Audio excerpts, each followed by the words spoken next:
Welcome to Central Methodist University presents How They Migrated from Microsoft Exchange to Microsoft Office 365 webinar. The featured guest speaker for today's webinar is Chad Gaines, Vice President of Information Technology at Central Methodist University. Please ensure that you are logged into the web portion of this conference. For this, the web conference ID is 156-536-411.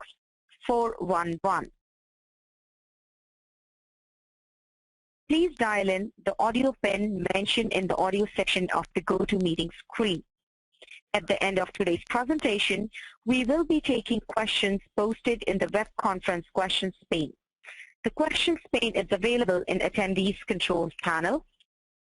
Ladies and gentlemen, presenting Central Methodist University and Oculus IT.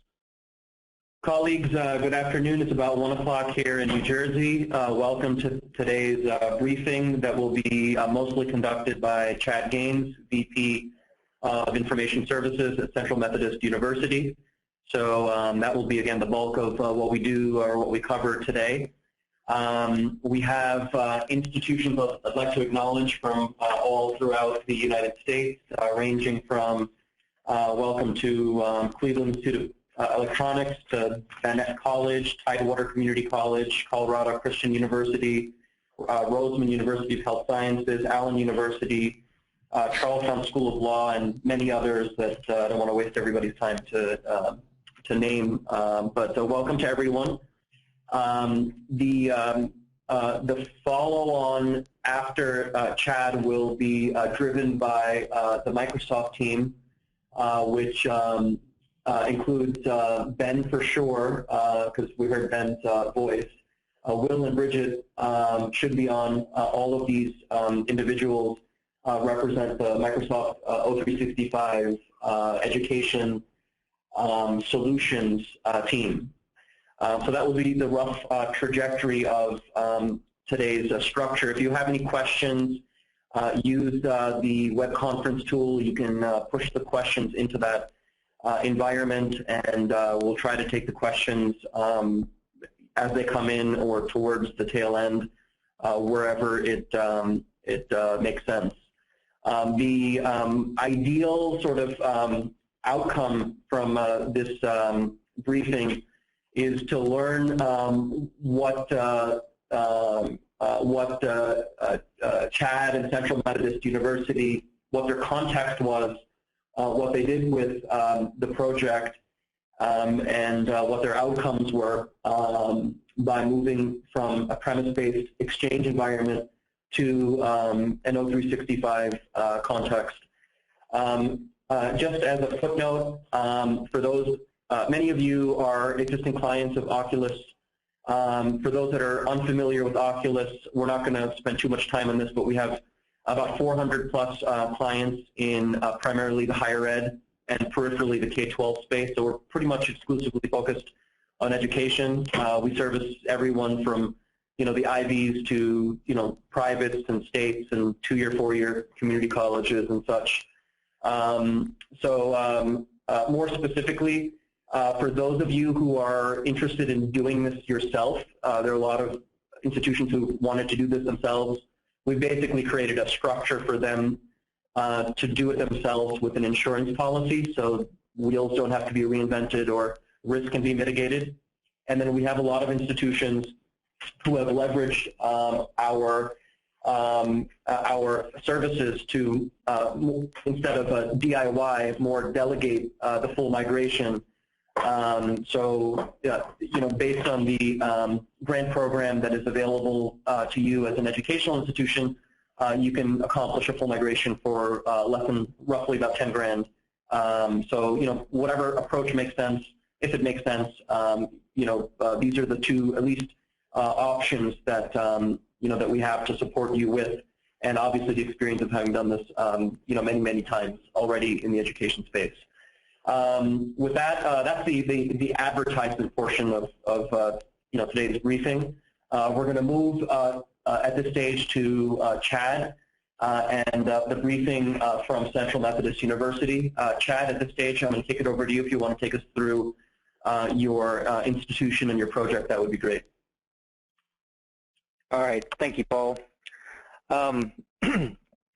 As you can see from this slide we have up here, here's just a little bit of background on Central Methodist University for those of you who may not be familiar with us. In terms of where we're located in Missouri, if you know where St. Louis and Kansas City is, you follow I-70, get about halfway in the middle of the state and go 30 minutes north of I-70 and you'll find the main campus here in Fayette, Missouri. Fayette sits in a rural community. It's about 2,700 people. Our main campus enrollment is 1,185 students. That was last fall, with roughly about 700 residential. As you can see from the slide, it suggests 5,700 plus students, which is accurate, as we have a number of sites throughout the state and also a very vibrant online campus. So we service a wide variety of students, both coming right out of K-12 and the adult learner. Another thing I thought I'd mention too, a little bit about myself. I've been in higher ed over 20 years. I've been in my current senior leadership position since 2006.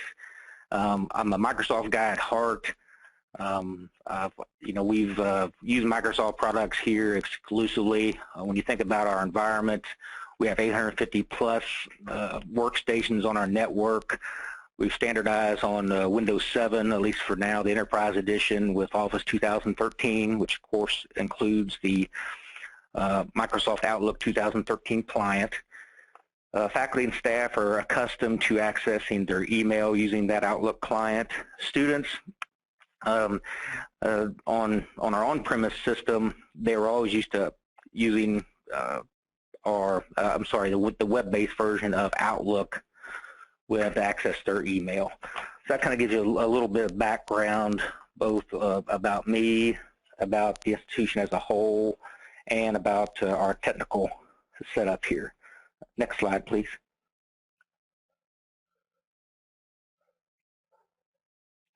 All right. So when you're thinking about a process like this, and we had an on-premise Exchange server, I'd say since probably 1995. So we've been through the various versions of Microsoft Exchange. I think we started version 5 and all the way up to to 2010, and that was an environment we were very comfortable with. But as we started looking at the students and their expectations of today, we felt like there was some gap in terms of what they were expecting and what we could provide with our current Exchange, or I guess our old Exchange system. And when I say that, I mean, you think about K-12. So much of that environment, you hear about a lot of high schools are going to some type of mobile initiative. So students are used to having some type of laptop, some type of technology in their hand where they're always connected. So then it's a matter of, okay, well, when they come to and want that college experience, you don't want them to feel like they've regressed. And so when we started looking at what we were able to provide, not only in terms of email, but in terms of the services they could, quote, kind of plug into, we just felt like we had a huge gap by having just our on-premise Exchange server. So when we were thinking about the move to some type of cloud-based system, that was driven in large part about what we felt we could deliver versus what was already built and proven and out there. I mean, if you think about the Office 365 platform, we really talked early on a lot about, okay, this is folks who are going to be migrating email and this and that. But, what you get with that environment is so much more than email. There's just a whole different set of collaboration tools you have access to. The OneDrive that you have for storage, for instance, that you can access using apps that your IT department doesn't have to build. They're at the Play Store, they're at, iTunes Store. You just download and go. But and when you think about that gap, I just want to give everybody an idea of what our users, what kind of environment they were coming from. So for faculty staff, we provided 1 gigabyte of email storage. So with Office 365, I think it's like 50 gigabyte. The network file storage for faculty staff, we gave them 1 gigabyte. So with the OneDrive, I think it's something like 1 terabyte, and I believe there's, on the roadmap, the size is going to be much even larger than that. But you think about 1 terabyte of storage, that's just unreal. In addition, I kind of touched on the apps you get that are associated with the Office 365 platform already. Just kind of something you have access to. Your IT staff don't have to maintain those. And of course, that kind of falls in with the whole idea of mobile support. So, and then plus, there's just a ton of online resources of how people can use these things and are already made up. So your staff really doesn't have to get into or doesn't have to rely on so much in-house documentation. Now, talk about staffing. That was another thing that when we were looking at a project like this, we realized that, while I have some very capable staff, I also have a staff of 7 total. And so we cover the gamut.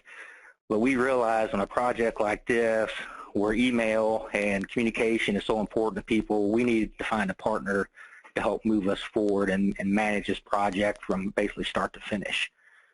Another thing that was important to us, of course, is best practice. Again, while I have some very capable people, there's a lot of moving parts to any type of implementation like this. So you want to make sure from the get-go, you've got a good setup, a good foundation. I kind of equate it to, it's hard to build an engine from scratch, but you can keep it tuned. So, Oculus, we wanted to have them come in, help build that engine, and then we're going to kind of make sure we keep it tuned. Up-to-date versions.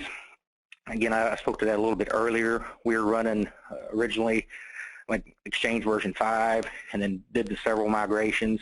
We were due to either upgrade to the latest version of Exchange Server or make a move to the cloud. And, given the timing of things, the user expectation gap I mentioned before, we felt it was important to just take this leap and go and move our services out to the cloud. So that's not something, for upgrades in the future, we don't have to worry about. That's not a worry about. We're going to manage, services and not servers. The other thing that many people forget because it's kind of out of sight, out of mind is, the storage costs.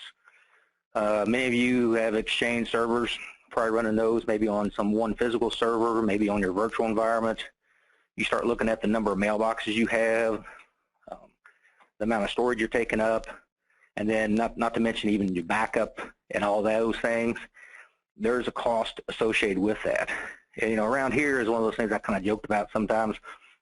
I was like, if my finger get close to the power button on the Exchange server, my phone would start going off. People were worried it was going to go, the email was going to go offline. That's how dependent people are on email and communication. So the storage cost, that's one thing a lot of people don't think about, but there is a cost to that.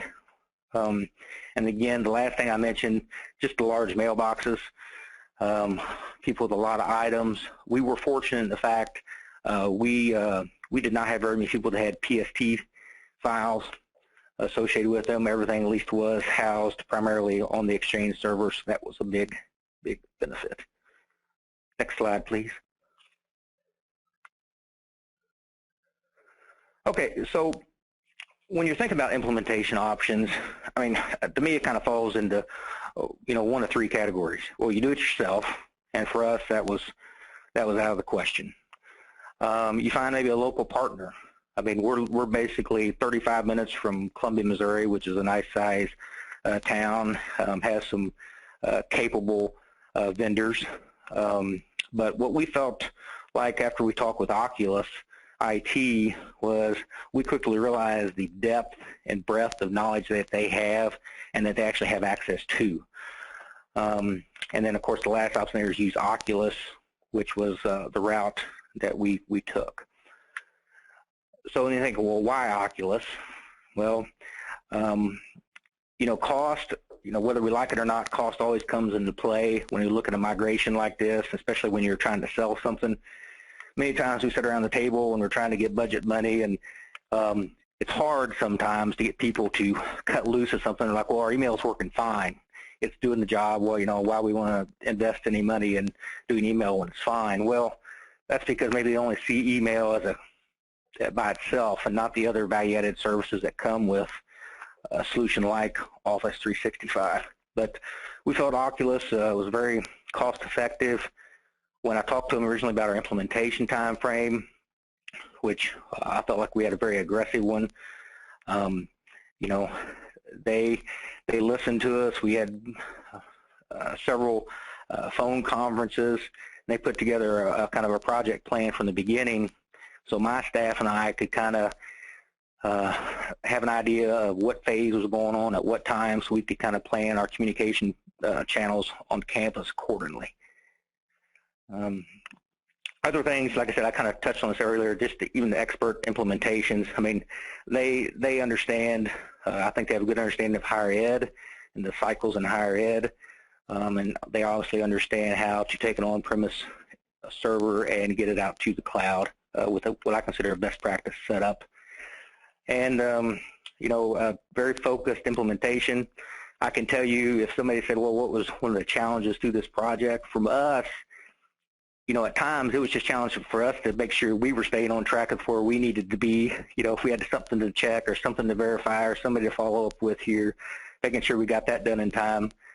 But Oculus was very good about keeping up, making sure we were on track and kind of, holding our hand through this process. So we felt comfortable. Because, it was new for everybody. I tell our end users, especially at the beginning, they're asking questions about this or that. I was like, folks, this is new for us too. But the Oculus was there from the beginning. Next slide, please.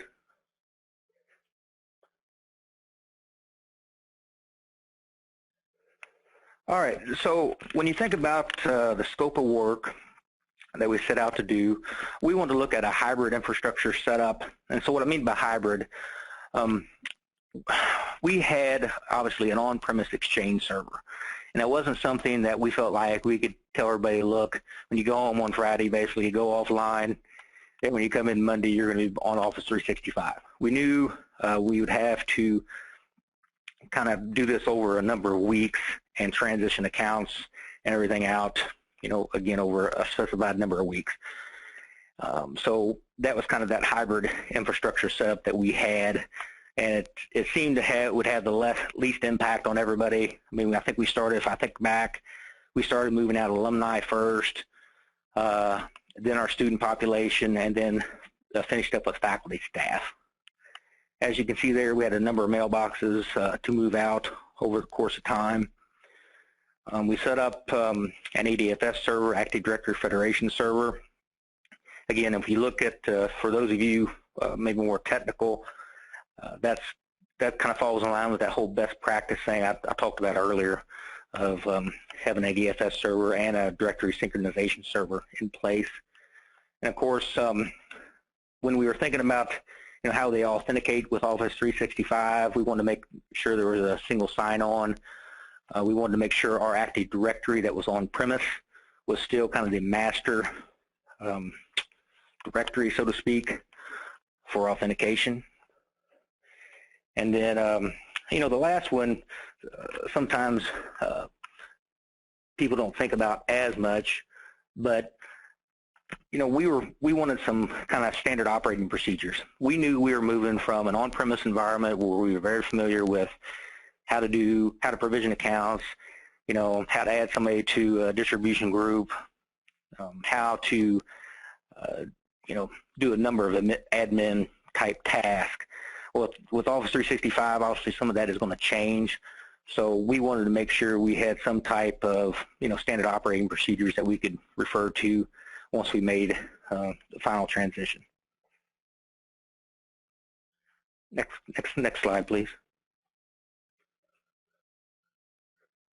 All right. Here's just kind of an overview of, the project plan and duration, just to kind of give everybody an idea.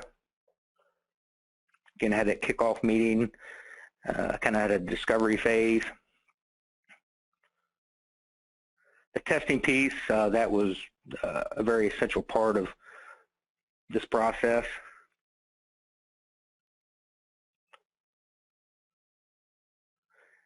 And again, I can't underemphasize the importance of, the documentation in the process. I mentioned those standard operating procedures.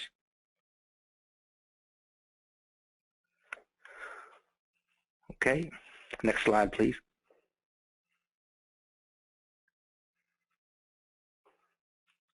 All right, then at the end of the day, you want to make sure you have project number one that's complete, that was complete on time, because you're communicating all these to your different constituents about when this is going to happen, when that's going to happen. So you want to make sure you've had a project where you've hit your different milestones.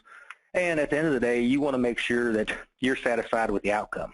Because it doesn't matter if the project it got done or not, but were you actually satisfied with the process? And for us, we were very satisfied with the process, and we were glad to open up the fall semester with Office 365 in place and fully functional.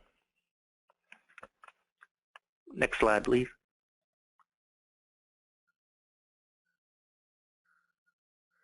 Okay. This would be great for those really technical people. I'm not a huge tech, but I'll kind of walk you through this diagram, a very basic diagram. As you can see on the right, that would be your Active Directory. So when an account is added, when you add an account to Active Directory like you do now, there's a process that runs automatically where it syncs your Active Directory up with the Office 365 cloud, okay? And then once it gets up in the cloud, we actually then assign it an Office 365 license, which then enables all the different Office 365 services based on the type of person, whether it be a student or a faculty, at least in our case. And then when somebody authenticates, it authenticates up against the cloud, and they put in their, so let's say they go up against the Office 365 cloud, they go put in their email address. It recognizes that email address as being associated with our location, and then it'll actually redirect them to our Office 365 login page where they log in and authenticate against our directory service. So again, that's in a nutshell, very high, broad level overview of how that process works. But again, if you follow this, it's definitely a best practice setup, and I'm glad about where we're at here. One other thing I'll mention, for those who, higher ed institutions or even K-12 for that matter, who have a campus agreement, we are part of they call it a Microsoft IT Academy. And with that, there's Microsoft offers like a number of like online training, self-paced training to constituents. So you can go out there if you want to get users like Intro to Microsoft Word or Microsoft Word Advanced. All this training is out there available online. It's all self-paced, kind of tests them and all this through the process. And what we found out, once we switched to Office 365, had this set up, users could actually log in with their centralmethodist.edu account to that without having to set up, some other type account. So that was just kind of an unintended benefit of our move to the cloud, but I thought I'd share that anyway. Next slide, please. All right, so some of the lessons learned, obviously outcome, looking at those, we kind of hit all of our check marks there. We got all of our users moved over. A lot of people, were a little apprehensive. Okay, well, am I going to lose my email? Is this going to go away? Is that going to go away? Well, I'm proud to say we didn't have any of that. Nobody lost email. All the calendar appointments from our on-premise migrated fine out to the cloud. It was a very, very good migration. Lessons learned, kind of takeaways. A pilot group. And our strategy there was we found, I call them, some rock stars with technology that wanted to kind of be the guinea pigs to go first. And we tried things and got some feedback. And part of that process, we said, okay, would you be willing to participate? And of course they did. And then we would send them the same communication we intended to send to faculty, staff, and students to see if they could kind of follow along with the steps and understand kind of what we are telling them. But a pilot group is very important in the process. Documentation, the hand-holding, of course, Oculus helped with some standard operating procedures. But some of this is just, getting users used to all the things that Office 365 is. I mean, I tell people, when we started migration, we really talked to our users about, hey, we're going to transition email out to Office 365. And so we really focused like a laser on email migration. We didn't talk a lot about all the other, what I consider value-added services you get with Office 365. So when you talk about kind of growing the new features, we, through this transition, we didn't say, oh, you can do this and this and this. We focused on, hey, we're going to migrate email out, and we focused on the changes surrounding that. Then now once we were up, we officially powered down our Exchange server in early July. Once we were up during the latter part of July and into the fall semester here, we focused exclusively on all the value-added benefits you get with Office 365. And, OneDrive, how can you utilize OneDrive? Users are just amazed. OneDrive has this cool little revision history tool. So if you got a document and you worked on it all day and then you realize you want to go back to the previous version, it's got that versioning feature in there. Link, as many of you know, got rebranded to Skype for Business. A lot of people here were used to using Skype, very excited about that whole process. Within the last 2 weeks, they released this little program called, I think it's Sway, and what I call it's like Prezi on steroids. It's a really cool little tool that I've got some work study students that I've got playing with that now to find out how it might benefit the campus community. In addition, of course, it's got this video module. I call it, it's almost like an internal YouTube, but that's another kind of value-added benefit you get with Office 365 that we're just now diving into. So again, we didn't start off, from the get-go talking about everything that Office 365 was. We focused in on transition to email, making sure we had a good transition, and then from there, we've kind of grown and talked about all the other features that Office 365 can do for you in terms of collaboration. Last, this is very important, is in any process like this, email is important. And, people don't like to be without email, and you want to make sure you have a trusted partner. And Oculus was a great partner with us. And again, they helped move us along and get us going in the right direction.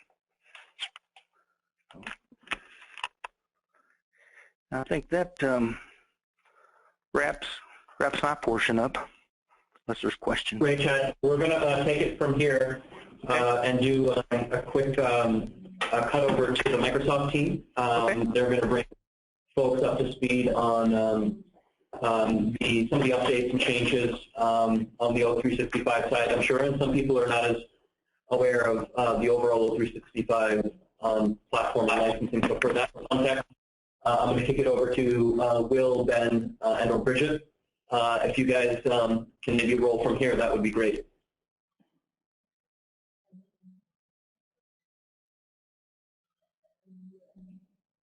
Thank you very much. Again, my name is Benjamin Welty. I'm the Office 365 Education Sales Manager. I have my team of elite specialists here, Bridget and Will, who help everyday customers, big and small across the United States, adopt and utilize Office 365 for education, whether it's the teachers using them in the classrooms or administrators using it for a district. I'm going to have my colleague Bridget go through the plans and what they offer and some of the latest features that we have currently coming to education. Awesome. Thank you, Ben. So what we have right here in front of you is our Office 365 Pro Plus. This is one of the big things that we are wanting to ensure that you are aware of that is a part of Office 365. So as you can see that we do have the full-blown Office suite. It is Office as a service, meaning it is basically a subscription to Office. It's across your devices. So your end users will be able to utilize Office whether or not they are on their laptops, their smartphones, their tablets, whatever they're using, they are going to get a fantastic experience on it. And then your end users will be able to utilize the click-to-run capability, allowing them to get up and running in actually just a few short minutes depending on their connection and their bandwidth. And the nice thing about it is your end users don't actually have to fully wait for the install to fully take place in order for them to be able to move forward. They can save to the cloud utilizing either Dropbox, OneDrive for Business, OneDrive the consumer version, or they can save right there to the desktop as well. And the biggest thing there that we do want to point out is the upgrades that are automatically included. So we can move on to the next page.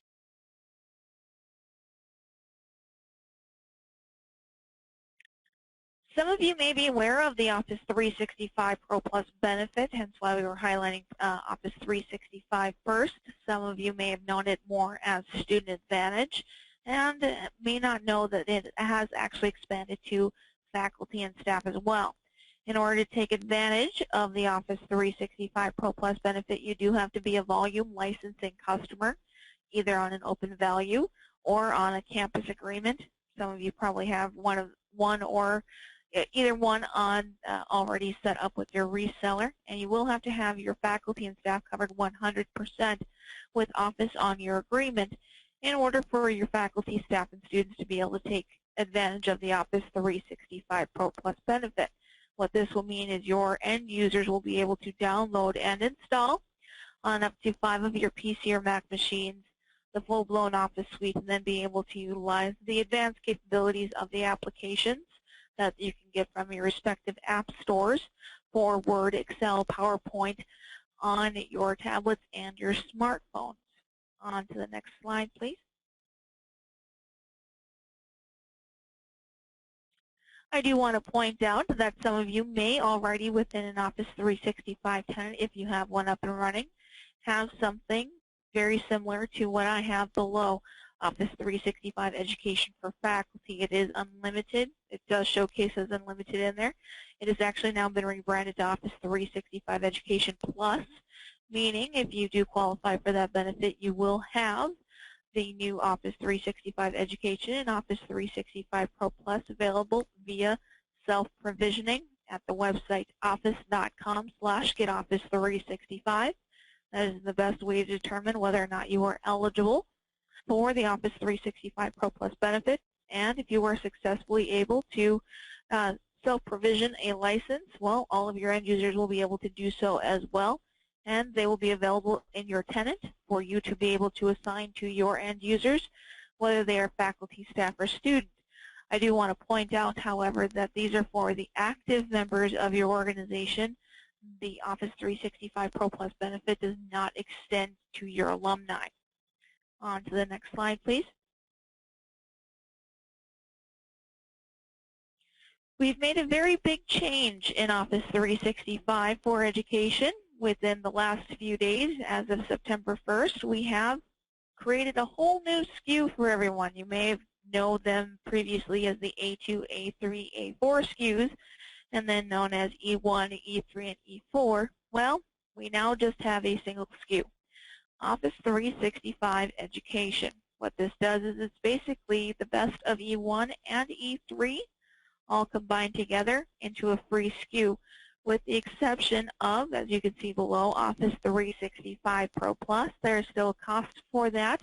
And if you're going to be going enterprise voice, essentially having that E4 capability, there's a cost to that as well. However, you can see things like e-discovery, hold, and export, data loss prevention, having voicemail support for your email, along with being able to encrypt your email on your documents with rights management services. Those features are going to be available in Office 365 for Education. Some are available now, some are rolling out throughout the next few months as we get everything in order.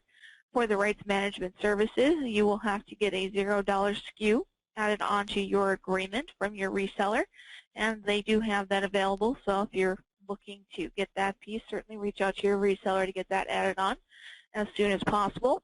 As you can see, Office 365 Pro Plus will fall under the free bucket if you have that Office 365 Pro Plus benefit qualification.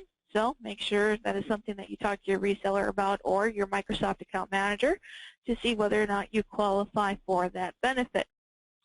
Next slide, please. In addition to the one SKU that we have, there are additional services that can be added on to Office 365. They are not included in the core SKU itself.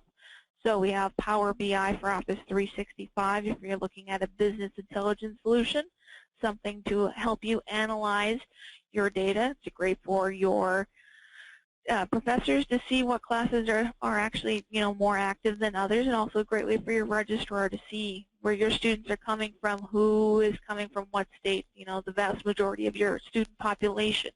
Next, we have the Azure AD Premium Services. This allows you to have the self-service password reset if you have synced your Active Directory to Office 365 itself.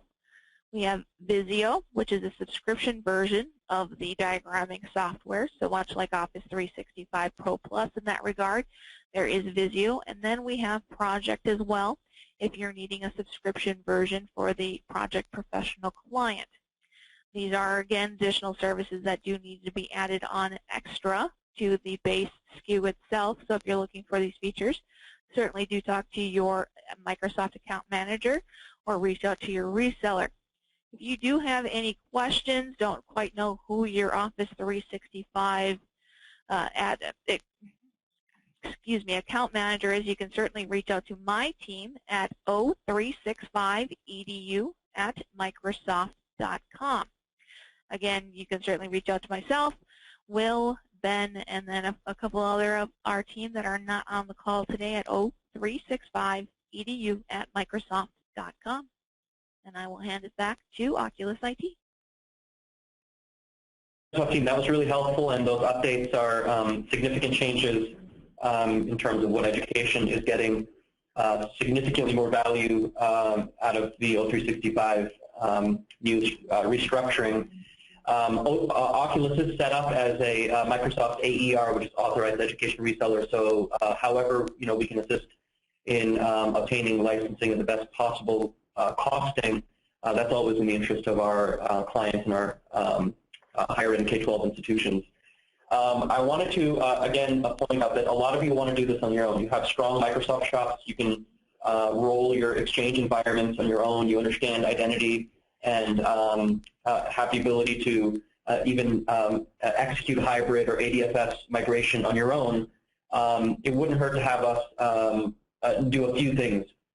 Number one is, regardless of whether you work with us or not, or someone else, or do it on your own, it's important to have really good understanding and an audit of your Active Directory and Exchange environment prior to building your plan and running a migration.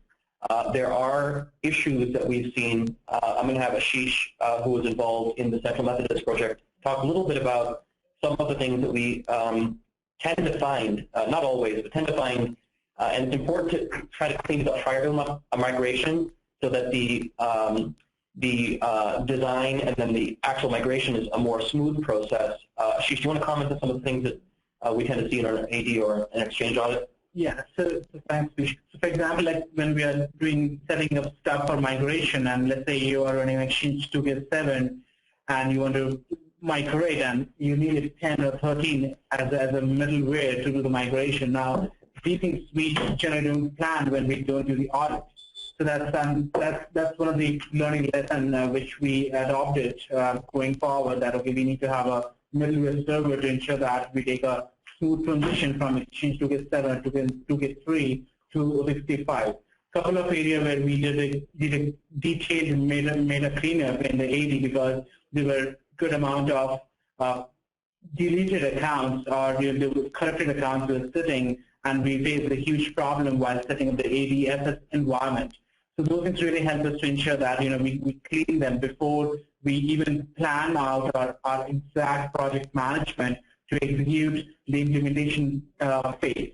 The audit also helps us to really identify the licensing requirements, because then we'll try to ensure that we sanitize the entire faculty, staff, and student count, and have a real number out to us, and what is the real count which we need to buy from a licensing standpoint, so that while we are doing the migration, we are not getting fall short of any kind of licensing, and we are having last-minute issue when we are approaching Microsoft or trying to buy more licenses to ensure that my migration is not getting failed. There's a couple of examples which really help us to ensure that audit is really critical and important for us, so that we can have a successful migration. So I think the other context is an example like Central Methodist. Again, you may have expertise, or just you may have too many projects on your plate, or your team is tied up doing other things, and for what is marginal cost, one-time cost, we can handle the entire migration, including an AD and exchange audit, and then design and then the migration. We really are more of a sort of teach you how you fish type of thought process.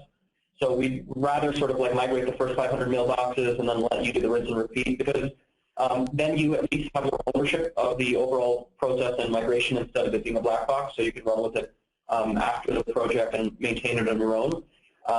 So these are a couple of options at least that we've been able to structure, and we've been able to leverage grant funding to be able to fund some of these more complete delegated projects. So anywhere between less than $1,000 to less than $10,000, you should be able to get your migration done to O365. We've got a number of questions that have come in, so I want to have Paul maybe read out who asked the question and what question they've asked. That would be great. Paul, can you maybe read that out? Thanks, Vishal. Peter. So the first question we have is from Randy from Benedictine College at Jinson campus. The question is, what were some of the issues or concerns from the pilot user group? So that's Chad. That's for you. If you want to, did you hear that clearly on the from Benedictine's question? My phone broke up. Would you mind repeating that? Yeah, he was talking about any lessons you learned from the pilot group. Anything you want to share about how that went, or what the outcomes were from that process? Yeah, some of it was just a lot had to do with the messages and the the how-to type steps we were sending out to users. Making sure our directions maybe had a mixture of pictures versus just a bunch of text saying click here, click here, click here. That was one thing. The others was they thought it was helpful if we had some type of temporary website that we could constantly refer people to and have like an FAQ type of section. So again, we could always just kind of reinforce that site. So if people, let's say it's after hours or doing something from home or whatever, they always had a site they could go to see if a question they had already been answered. So that was kind of that in a nutshell. And Benedictine, if you can respond, did that answer your question, or do you have a follow-up? That would be great. And as we wait for that, I'm going to move to the next question, which is also for Chad. For institutions that are coming in, there's a question from St. Mary's. Is there anything that you would suggest for their project in terms of pre-planning? And then the follow-on question to that is, any reason why you chose the delegate the project, outsource it, versus do it yourself with some assistance?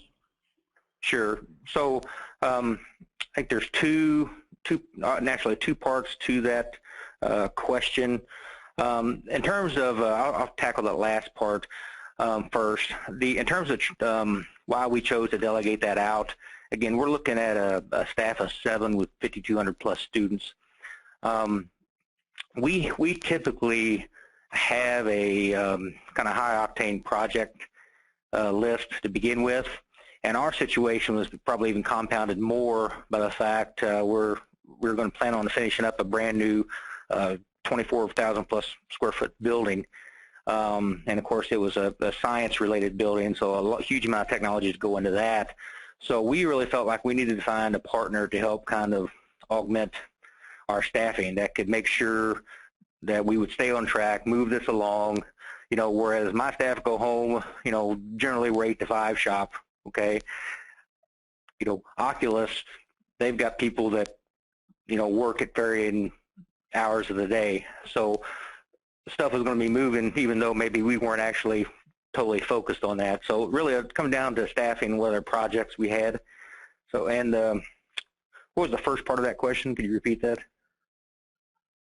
Yeah, it was any pre-planning that the folks should do prior to doing a project like this? Yeah, that's a really good question. We went the route of having working with Oculus to kind of do an assessment of our environment, and I mean I would recommend that for anybody who's even again looking maybe even do that in-house solely. You know, I think it's good to have a third party take a look at that. They've got some expertise, obviously, and they're liable to find stuff that you may not. So that's what we did. That was really kind of our first initial step. Let's start there. Let's even figure out from the get-go, I mean, are we prepared for an Office 365 migration? Chad, there's another question I'm going to fire, and then maybe Ashish can jump in. Do you have context on the retention period for mailboxes and how complicated or easy it might be to restore a mailbox? Do you folks have to deal with anything like that?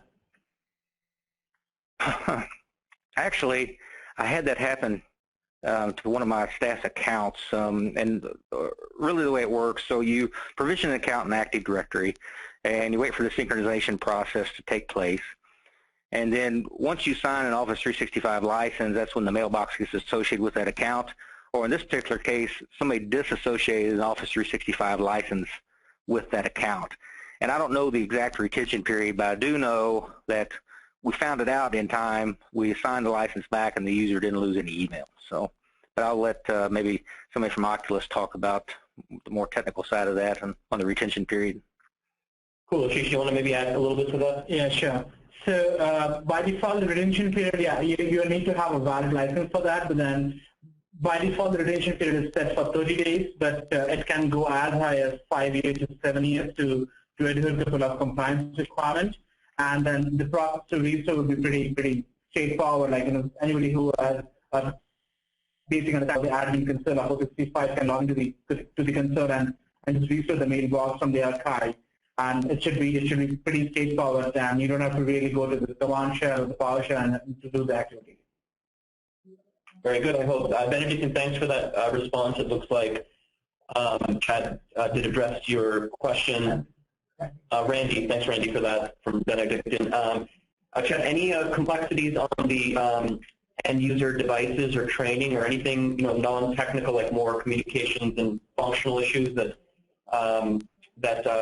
you faced? That was a question out of the Cal State system. Well, it's one of those things when you talk about mobile devices. It's like I wish I would have took the migration on like 10 years ago when we didn't have 2,700 plus wireless devices on our network that I had to worry about.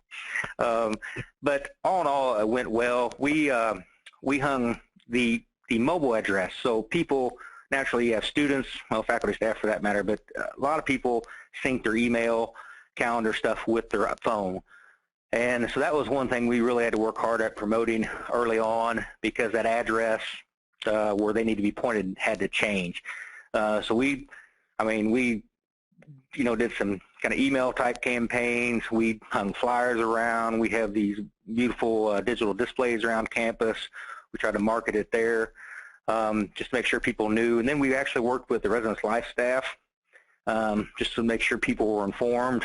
And then we trained up our work study students to help with that progress for anybody who had questions. But what we found, frankly, we thought our students actually handled the transition to the mobile device and all that much better than our faculty staff did.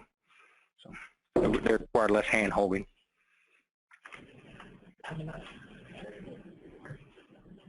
Okay, cool. I think we're going to also take a question on hybrid and staged. Generally, we're seeing about a 70% selection for staged and a 30% selection for hybrid. It's important to note that at CMU, CMU chose a hybrid migration with ADFS, which is an identity deployment, as well as part of that configuration. Ashish, if you can talk maybe briefly about why someone would choose a hybrid versus staged. What are some of the differences or pros and cons? Not that we're recommending one over the other, but what are some of the pros and cons between both approaches? Why would somebody choose hybrid? Why would somebody choose stage? Sure. So stage environment is recommended for small to medium, where you have, let's say, around 1,500 to 2,000, 2,500 mailboxes, where you don't have much dependency on the on-prem exchange in terms of third-party application integration, the API plugins and everything, and you want to really cut everything on-prem. Then you choose stage, where you migrate the entire mailboxes from the exchange in batches to O365 and then decom everything on-prem. However, hybrid really enable you to have dual environment. So tomorrow, for any reason you really want to roll back, you always have an environment ready for you. You just have to right-click and then move the mailboxes back to on-prem. So that's the flexibility you have. Second, there's still a couple of applications which are like kind of a homegrown and third-party application, which is kind of linked with your exchange. However, you do not have a plugin for O365.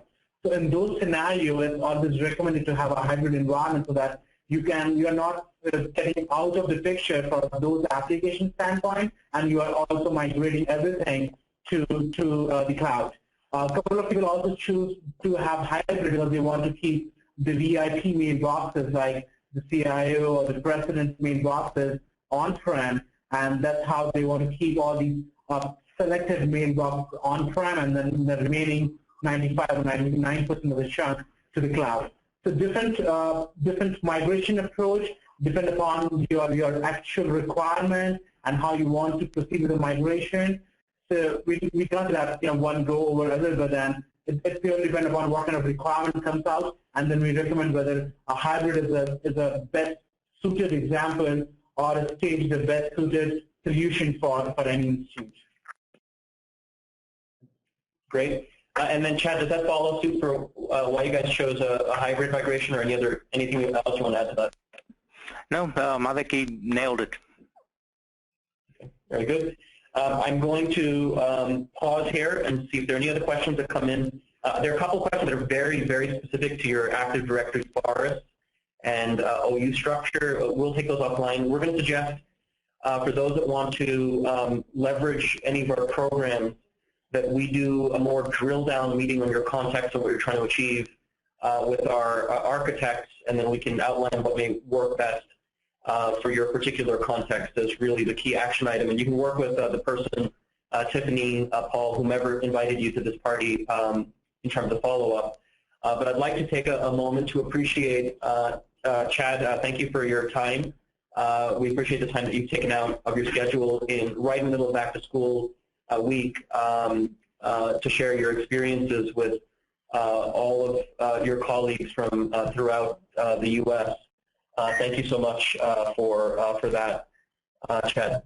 Thank you. I'd also like to appreciate the Microsoft team for taking the time out of their schedule to support this briefing, especially with O365 and what they've been able to support for education that's enabled Oculus and CMU to help institutions, I would say, improve their IT and lower the cost at the end of the day, starting with services like email and potentially adding value into the rest of the O365 stack. So Microsoft team, thank you very much. And lastly, I'd like to thank everyone who's attended from throughout the United States. We appreciate your time as well in back-to-school week. We hope that you found the session to be informative. You are welcome to connect with us offline